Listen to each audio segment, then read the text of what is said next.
आबासाहेब जिवंत असताना ही पहिली निवडणूक आहे. आता गेल्या निवडणुकीत आबासाहेब होते, पण ही निवडणूक आबासाहेब नसताना आहे.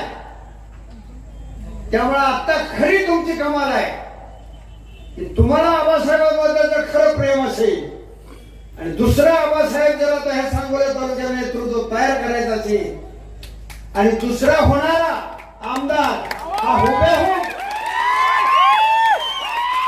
गणपतराव देशमुख सारखा असेल तर तुम्ही 2 महिने आता पराकाष्ठा केली पाहिजे. प्रचंड मताने बाबासाहेबांनी निवडून आणले. मी काँग्रेसचा प्रदेश उपाध्यक्ष, धैर्यशील मोहिते पाटील राष्ट्रवादीचे. अजून महाविकास आघाडीचं एकही तिकीट वाटप झालेलं नाही आणि कोण कुठे उभा राहणार हे ठरलेलं नाही. पण महाराष्ट्रात सगळ्यात एकच जागा ठरली ती म्हणजे सांगोल्याची. आणि बाबासाहेब देशमुख इथे उमेदवार असणार.